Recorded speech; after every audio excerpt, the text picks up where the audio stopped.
Halo, selamat datang kembali di The Deep Dive. Pernah nggak sih kamu lagi mau tidur, tiba-tiba kepikiran, coba dulu gue. Atau gimana ya kalau waktu itu?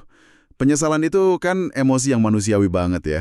Dan hari ini dari tumpukan catatan dan riset yang kamu bagikan, kita akan coba bedah bareng soal emosi yang satu ini. Misi kita bukan buat menghilangkan penyesalan sepenuhnya. Kayaknya itu mustahil deh. Tapi lebih ke gimana caranya mengubah penyesalan dari beban yang bikin berat, jadi alat bantu buat kita bertumbuh. Kita akan coba tarik benang merahnya, cari cara-cara paling jitu untuk hidup lebih sadar, dan semoga meminimalisir penyesalan besar di kemudian hari. Oke, langsung saja kita bedah ya. Ada satu fakta menarik dari sumber-sumber ini yang langsung bikin saya berhenti sejenak. Ternyata, secara psikologis, penyesalan karena tidak melakukan sesuatu itu seringkali terasa jauh lebih menyakitkan dan awet daripada penyesalan karena melakukan sesuatu tapi gagal. Kenapa bisa begitu ya? Itu pertanyaan yang bagus banget dan jadi inti dari banyak riset ini. Kita sering mikir kegagalan itu puncak dari rasa sakit kan? Tapi ternyata pikiran kita lebih terobsesi dengan pintu yang tidak pernah kita coba buka. Penyesalan karena bertindak, misalnya gagal dalam bisnis, itu seringkali punya pelajaran konkret. Oke, saya belajar soal marketing, atau saya salah pilih partner. Ada penutupnya gitu. Ada pelajarannya. Betul. Sedangkan penyesalan karena tidak bertindak, nggak pernah memulai bisnis, itu nggak pernah menyatakan perasaan, itu sifatnya abstrak. Imajinasi kita jadi liar. Kita ngebayangin versi terbaik dari jalan yang tidak kita ambil. Dan itu yang menghantui kita kadang sampai puluhan tahun. Secara fungsional, penyesalan ini sebenarnya sinyal dari otak kita yang bilang, hey, ada kesempatan yang terlewat, lain kali, jangan diam saja. Sinyal yang kadang berisik banget ya. Dan kalau dilihat dari catatanmu, perasaan ini kayaknya makin umum di zaman sekarang. Apa ini cuma perasaan kita aja atau memang ada datanya? Ada datanya dan ini menarik sekali. Sumber-sumber ini menunjuk dua biang keladi utama. Pertama, ledakan pilihan. Coba bayangkan, salah satu catatan menyebut di Amerika ada sekitar 4.000 pilihan universitas. Dulu, mungkin kakek anek kita pilihannya cuma 1 atau 2 sekolah di kota mereka. Sekarang kita mau pesan kopi saja pilihannya ada 20. Biji kopinya dari mana? Susunya mau apa? Sirupnya rasa apa? Persis, analogi yang sempurna. Setiap pilihan yang kita ambil berarti kita menolak ratusan pilihan lain. Dan setiap pilihan yang kita tolak itu adalah benih penyesalan potensial. Otak kita jadi gampang mikir, gimana ya kalau dulu gue pilih yang lain? Faktor kedua yang juga signifikan adalah naiknya tingkat perfeksionisme. Data sejak akhir 80-an nunjukin di negara-negara barat, tuntutan untuk jadi sempurna di semua aspek hidup, karir, keluarga, penampilan, itu terus menanjak. Pasti ada hubungannya sama media sosial juga ya, di mana semua orang kelihatannya menjalani hidup sempurna versi mereka. Tepat sekali, tekanan itu bikin setiap keputusan yang hasilnya kurang dari 100% sempurna terasa seperti kegagalan personal yang kemudian memicu penyesalan. Jadi kalau kamu sering merasa lumpuh karena banyak pilihan atau takut salah langkah, ini bukan karena kamu lemah. Ini adalah produk sampingan dari dunia modern yang kita tinggali.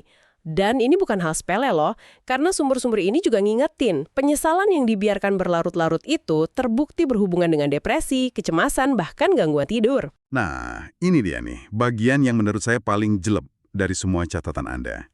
Di tengah semua kompleksitas ini, ternyata ada satu benang merah yang muncul terus-menerus di semua sumber. Autentisitas. Hidup sesuai dengan diri sendiri. Ada kutipan dari Bronnie Ware, seorang perawat yang mendampingi pasien di akhir hayat mereka. Dia nulis tentang 5 penyesalan terbesar orang-orang ini. Dan penyesalan nomor 1 yang paling sering muncul adalah, saya berharap punya keberanian untuk menjalani hidup yang sesuai dengan diri saya sendiri, bukan hidup yang diharapkan orang lain dari saya. Wah, itu kalimat yang benar-benar bikin merinding. Sangat. Karena itu menyentuh inti dari begitu banyak keputusan yang kita buat. Dan hidup autentik ini bukan cuma slogan motivasi. Dari sumber-sumber ini kita bisa pecah jadi langkah-langkah yang lebih praktis. Fondasinya adalah kenali nilai-nilai inti kamu. Oke, ini terdengar penting. Tapi jujur aja, kadang abstrak banget. Nilai inti saya apa ya? Gimana cara kita nemuinya? Apa ada tips praktis dari sumber-sumber ini? Ada. Salah satu cara praktisnya adalah dengan refleksi. Coba tanyakan pada diri sendiri, momen mana dalam hidup saya yang membuat saya merasa paling hidup dan paling bangga? Atau, kalau uang bukan masalah, saya akan menghabiskan waktu saya untuk melakukan apa? Jawaban dari pertanyaan-pertanyaan ini biasanya menunjukkan nilai inti kita. Apakah itu kreativitas, petualangan, menolong orang lain, stabilitas keluarga, atau kebebasan? Ini harus jadi kompas kita. Jadi kompas ini yang kita pakai waktu di persimpangan jalan. Misalnya, mau terima tawaran kerja dengan gaji besar, tapi jam kerja gila. Kita cek dulu ke kompas kita. Kalau nilai inti kita keluarga atau keseimbangan hidup, mungkin jawabannya jadi lebih jelas. Apa yang terlihat keren di LinkedIn, pertanyaannya menjadi apakah ini sejalan dengan siapa saya sebenarnya? Dan ini terhubung ke poin berikutnya yang penting banget, menghindari jebakan yang disebut sunk cost fallacy. Nah, ini istilah yang sering kita dengar. Bisa dijelaskan lagi konteksnya di sini? Gini, sunk cost fallacy itu kecenderungan kita untuk terus melakukan sesuatu yang salah hanya karena kita sudah terlanjur menginvestasikan banyak waktu, uang, atau energi ke dalamnya. Oh, ini terasa personal sekali. Kayak orang yang bertahan di pekerjaan yang dia benci selama 8 tahun dengan alasan sayang udah lama di sini. Atau pasangan yang hubungannya udah nggak sehat, tapi mikir sayang udah pacaran 7 tahun. Itu dia ya. Itu contoh yang sempurna. Kita lebih fokus pada apa yang sudah kita rugikan di masa lalu daripada potensi kebahagiaan di masa depan. Hidup autentik itu berarti punya keberanian untuk bilang cukup. Meskipun saya sudah investasi banyak, ini sudah tidak sejalan lagi dengan diri saya. Saya harus berbelok. Dan keberanian untuk berbelok ini ternyata nyambung banget dengan tema besar kita berikutnya. Keberanian untuk bertindak ya. Karena tadi kita sudah singgung soal penyesalan karena tidak bertindak. Itu lebih menyakitkan. Jadi, selain berani untuk berhenti melakukan sesuatu yang salah, catatan-catatan ini juga menekankan pentingnya berani untuk memulai sesuatu yang baru. Benar sekali. Rasa takut gagal itu seringkali jadi borgol tak terlihat yang menahan kita. Kita terlalu fokus ngebayangin skenario terburuk. Tapi seperti yang kita bahas di awal, penyesalan karena melewatkan kesempatan, nggak memulai bisnis sampingan, nggak mengambil S2 ke luar negeri, nggak mengajak ngobrol orang, itu rasanya lebih dalam. Sumber-sumber ini menawarkan beberapa strategi mental untuk mengatasi kelumpuhan ini. Oke, apa saja strateginya? Strategi pertama adalah mengambil risiko yang terukur. Ini penting. Ini bukan soal nekat atau berjudi dengan hidup. Nah, terukur ini kata kuncinya ya. Jadi bukan soal tiba-tiba resign tanpa tabungan. Tapi mungkin lebih seperti, mau mulai bisnis kuliner, ya coba dulu jualan di akhir pekan. Nggak langsung sewa ruko. Seperti itu. Tepat sekali, itu contoh sempurna dari risiko terukur. Dengan begitu, kamu bisa menguji airnya tanpa harus menenggelamkan seluruh kapalmu. Kamu belajar, beradaptasi, dan kalaupun gagal, dampaknya tidak menghancurkan. Poin kedua adalah menggunakan perspektif 10 tahun. Gimana itu maksudnya? Saat kamu ragu-ragu mau mengambil sebuah langkah, coba proyeksikan dirimu 10 tahun ke depan. Tanyakan ini, dalam 10 tahun, apakah saya akan lebih menyesal jika saya tidak mencoba ini? Seringkali, rasa malu atau takut akan kegagalan kecil hari ini akan terasa sangat tidak signifikan jika dibandingkan dengan penyesalan seumur hidup karena tidak pernah mencoba. Perspektif ini membantu kita melihat gambaran besarnya. Itu cara pandang yang kuat sekali. Karena masalah-masalah yang hari ini terasa besar sekali, dalam 10 tahun mungkin kita bahkan sudah lupa. Tapi kesempatan yang lewat, itu yang akan kita ingat. Benar. Dan yang terakhir, jangan menunggu momen yang sempurna. Salah satu sumber menekankan kalau momen sempurna, saat kita punya cukup uang, cukup waktu, cukup ilmu, itu seringkali ilusi. Itu tidak pernah datang. Jadi mulailah sekarang, dengan apa yang kamu punya, dari mana kamu berada.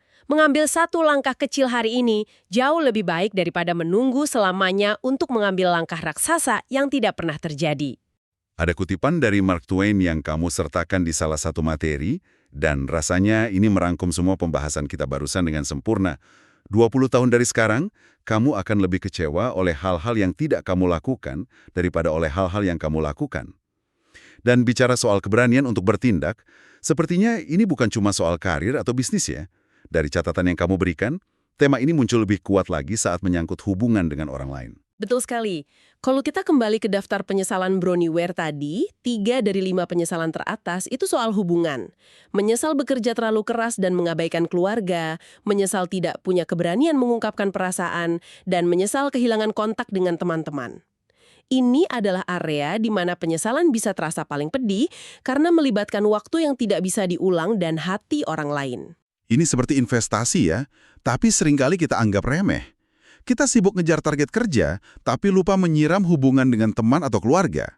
Karena kita pikir, mereka kan akan selalu ada untuk kita. Ternyata nggak selalu begitu. Tepat. Sumber-sumber ini menekankan bahwa hubungan yang bermakna itu butuh dirawat secara sadar dan aktif. Bukan sisa waktu, tapi waktu yang memang dialokasikan. Nasihat kunci kedua adalah, lakukan percakapan yang sulit. Nah, ini dia. Percakapan sulit itu kan, ya sulit, makanya banyak yang menghindar. Kenapa ya? Kita seringkali takut banget untuk bilang, maaf, terima kasih, atau bahkan aku sayang kamu ke orang-orang terdekat. Karena itu membuat kita rentan. Mengungkapkan perasaan tulus atau mengakui kesalahan itu membuka diri kita pada kemungkinan penolakan atau penilaian. Ego kita nggak suka itu. Jadi kita menundanya, menunggu momen yang tepat. Tapi seperti yang diingatkan oleh sumber-sumber ini, seringkali momen yang tepat itu adalah sekarang, sebelum terlambat. Jangan biarkan kesalahpahaman atau rasa gengsi merusak hubungan yang berharga. Jadi lebih baik canggung sesaat daripada menyesal selamanya. Persis. Dan ini terkait dengan poin terakhir soal hubungan. Memaafkan. Baik meminta maaf maupun memberi maaf. Menyimpan dendam itu seperti minum racun tapi berharap orang lain yang mati. Itu hanya merugikan diri sendiri dan menggerogoti kedamaian batin kita. Melepaskan dendam, memaafkan kesalahan orang lain, dan juga memaafkan kesalahan diri sendiri adalah kunci untuk bebas dari kepahitan yang bisa jadi penyesalan seumur hidup. Oke, jadi kita udah bahas soal apa yang harus dilakukan, hidup otentik, berani bertindak, jaga hubungan, tapi kayaknya dari semua catatan ini, yang nggak kalah penting adalah apa yang kita pikirkan setelah kita terlanjur bikin kesalahan kan? Karena nggak mungkin kita bisa hidup tanpa salah sama sekali. Sangat tepat. Cara kita membingkai ulang pengalaman sama pentingnya dengan tindakan itu sendiri. Dan pola pikir pertama yang paling fundamental dari semua sumber ini adalah self-compassion atau welas asih pada diri sendiri. Self-compassion. Ini beda ya dengan sekedar permisif atau mencari-cari alasan atas kesalahan kita. Ya udahlah emang gua orangnya begini. Gimana cara bedainnya sama excuse untuk nggak belajar? Pertanyaan krusial. Self-compassion bukan berarti saya salah dan itu tidak apa-apa. Tapi lebih ke, saya salah dan itu wajar karena saya manusia. Saya akan memaafkan diri saya dan belajar dari sini. Bedanya ada di niat untuk belajar. Kalau cuma mencari alasan, kita akan mengulangi kesalahan yang sama. Kalau punya welas asih, kita menerima ketidaksempurnaan diri sebagai titik awal untuk jadi lebih baik. Kita harus ingat, diri kita di masa lalu membuat keputusan terbaik dengan pengetahuan dan kesadaran yang dia miliki saat itu. Mengkritiknya dengan standar kita hari ini itu nggak adil.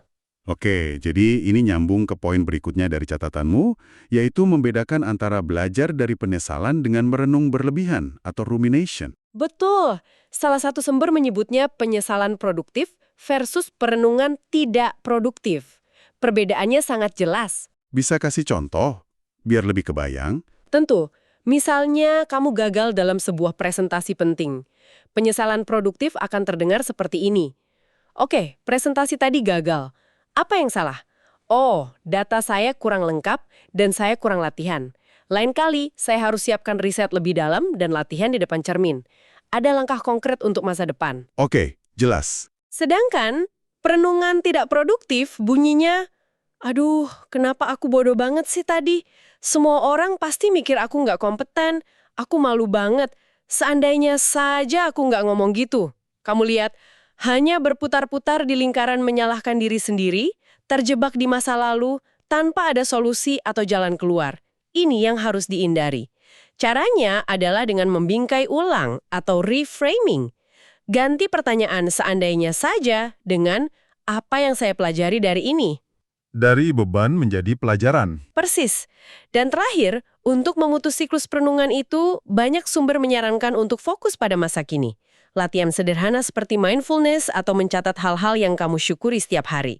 Dengan melatih otak untuk menghargai apa yang ada di sini dan saat ini, kita secara alami mengurangi kecenderungan untuk terus-menerus terobsesi dengan masa lalu yang tak bisa diubah. Kalau ditarik kesimpulannya, dari semua wawasan ini kunci untuk hidup dengan lebih sedikit penyesalan, sepertinya adalah kombinasi dari beberapa hal.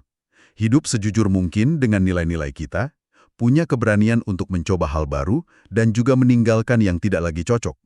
Merawat hubungan dengan orang-orang penting dalam hidup kita, dan yang mungkin paling sulit ya, belajar memperlakukan diri sendiri dengan lebih baik dan penuh pengertian saat kita salah langkah. Tepat.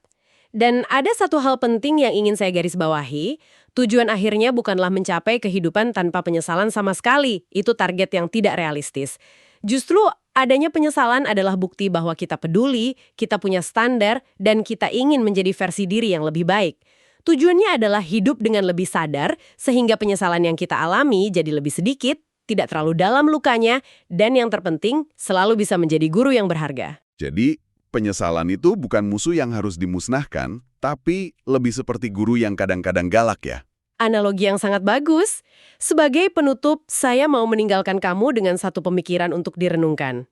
Ini terinspirasi dari perspektif ranjang kematian yang muncul berkali-kali di sumber-sumber ini. Pertanyaannya sederhana saja. Jika kamu bisa melihat kembali hidupmu dari masa depan yang jauh, keputusan kecil apa sekecil apapun yang bisa kamu ambil hari ini yang akan paling kamu syukuri nanti. Mungkin jawabannya ada di sana.